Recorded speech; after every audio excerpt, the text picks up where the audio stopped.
আসসালামু আলাইকুম আহমদুল্লাহ। প্রিয় শিক্ষার্থীরা, তোমরা যারা 2025 সালে এসএসসি পরীক্ষা দিতেছ, তোমাদের আজকে পরীক্ষা গেছে হিসাব বিজ্ঞান 2025 সালে সিলেবাস অনুযায়ী। সো আমরা দেখব এখন সমাধান। এটা হলো কুমিল্লা বোর্ড, এটা প্রথম ক সেট। তোমরা অন্য অন্য সেট যারা আছে তারাও দেখে নিতে পারো। ওকে, চলো আমরা এমসিকিউ গুলা দেখি। তোমাদের 25টা 30টা এমসিকিউ আসে, 30 মিনিটে আনসার করতে হয়। হিসাব বিজ্ঞানে কি নামে অবহিত করা হয়? তথ্য ব্যবস্থা নামে। এরপরে অনাদায়ী পাওনা সঞ্চিতি লেনদেনের কোন বৈশিষ্ট্য উদাহরণ? অনাদায়ী পাওনা এটা হলো আর্থিক অবস্থার পরিবর্তন। লেনদেনের উপর দলিল বা ক্রেডিট নোট এটা হলো ক্রয় ফেরত প্রাপ্য প্রস্তুত করা এবং ক্রয় প্রস্তুত করে থাকি। এরপরে মালিকানা সত্ত্ব প্রতিষ্ঠানের জন্য কি দায়?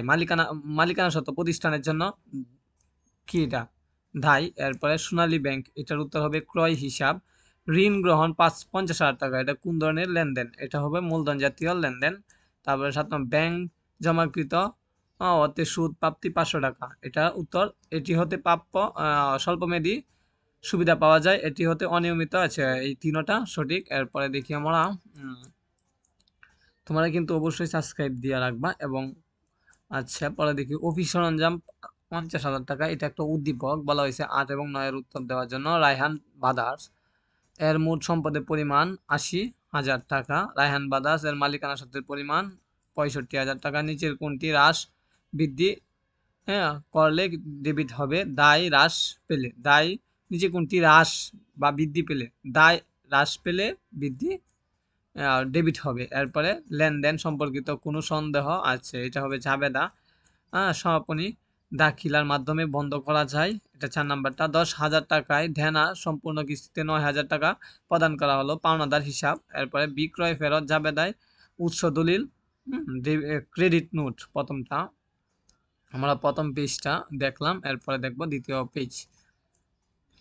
15 নাম্বারটা প্রতিদিন বিশেষ জাবেদা হতে কখন সহকারী জাবেদায় পুস্টিং করা হয়? প্রতিদিন খতিয়ান ক্রেডিট উদ্বৃত্ত দ্বারা প্রকাশ পায়, এটা হবে আয় ও ব্যয়, আয় ও দায়। এরপরে নুহা একটা এন্টারপ্রাইজ, এটা উদ্দীপক। 17-18 উত্তর দেওয়ার জন্য বলছে।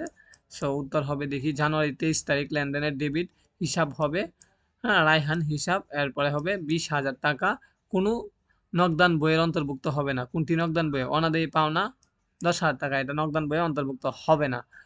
এরপরে নগদ প্রদান জাবেদা লিপিবদ্ধ করা হয় কোনটি? চেক বেতন প্রদান। চেক বেতন প্রদান, এটা নগদ প্রদান জাবেদায় লিপিবদ্ধ হবে না। আচ্ছা, সরি, এটা মনে হয় পাওনা আদায় হতে পারে। আচ্ছা, তোমরা দেখে নিও। আমি একটা বিষয় বলি, তোমরা যদি কোনো ভুল পাও তাহলে তোমরা কমেন্টে জানিয়ে দিবা যে এটা অত নাম্বারটা ভুল। ধরো 21 নাম্বারটা ভুল বা 20 নাম্বারটা ভুল, ভুলের সঠিকটা তোমরা কি হবে লিখে দিবা। 21 নাম্বারটা হবে নীতিগত ভুল। তারপর 22 নাম্বারটা হবে 1, 23 নাম্বারটা হবে 78,024 হবে 10,000 টাকা। এরপরে 25 হবে পণ্য বিক্রয়। এরপরে সে 26 নাম্বারটা হবে বকেয়া ধারণা। 27 নাম্বারটা বিদ্যুৎ খরচ কোনটি? প্রশাসনিক উপরই ব্যয়, বিদ্যুৎ খরচ। এরপরে হবে 28 হবে 102 টাকা। এরপরে বাজেট ভারসাম্য রক্ষা। 30 নাম্বারটা হবে 6,75,000। তোমরা সবগুলো মিলানোর পরে কমেন্টে জানাবা কার কয়টা হয়েছে। আর যদি ভুল পাও তাহলে অবশ্যই তোমরা কমেন্টে জানিয়ে দিবা কোনটা ভুল, কয় নাম্বারটা ভুল, কমেন্টে জানিয়ে দিবা। সকলকে ধন্যবাদ ভিডিওটি দেখার জন্য।